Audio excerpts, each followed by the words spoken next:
How you guys doing today? Awesome, good to hear, good to hear. Alrighty, okay. Hello everybody, my name is Isaiah Ramirez, and today I'll be talking to you guys about how COVID has affected our relationships and is it causing it to be harder to start relationships. Beginning with COVID, it hit us back in March of last year, 2020, and it hit us all by surprise. A lot of places had to close down, including restaurants, bars, Six Flags, Disneyland, you name it, it's closed, and it definitely affected a lot of us. Beginning with the stay-at-home warning, a lot of us had to stay home with our loved ones, and which was very overwhelming at first because of how much time we spent going to work, going to hang out with our friends, going to the bar, doing all these extracurricular things. We didn't really have time for that anymore. It was stay at home, order in food, and that was pretty much your day besides work. And it was a lot of us. It was a lot for us. Stephanie Pappas, a writer for the American Psychological Association, quoted that couples that were doing well before the pandemic were still doing well, but the couples that were having problems seem to be getting worse. And it's because of how much time people are getting to spend one-on-one. And she even gives us a little pointer of checking our stress levels. If we're not checking our stress levels, we can definitely say something that can hurt our partner, hurt someone we're talking to, and it could be not what we meant to do. It's we're not checking our stress levels, and that's what she really stresses.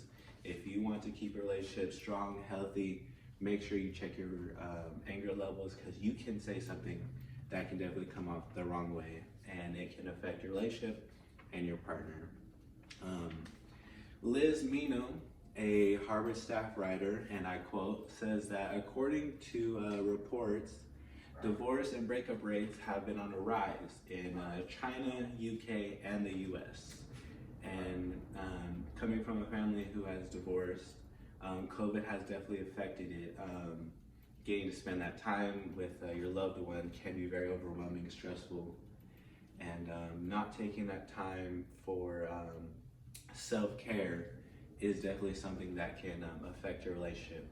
And self-care is something that Chris Kraft very stressed in his article as well with Johns Hopkins Medicine, is that self-care is very essential. If you're not taking that time for yourself to go get your nails done, go get your hair done, do what you do for yourself, it can cause a lot of stress in your relationship, and you need to find a way to relieve that stress, or you can bring it home and cause problems.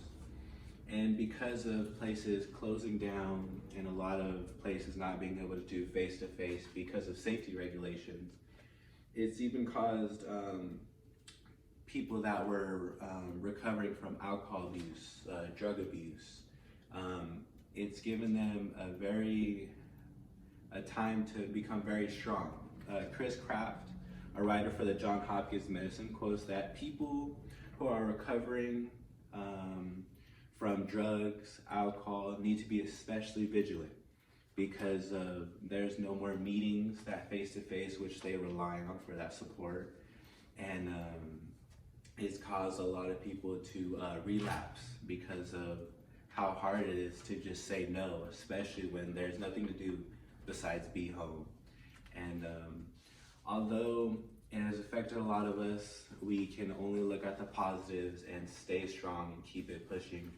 If you take the time to check your stress levels, if you take that time to really just get that self-care in, you can maintain a solid relationship even during this global pandemic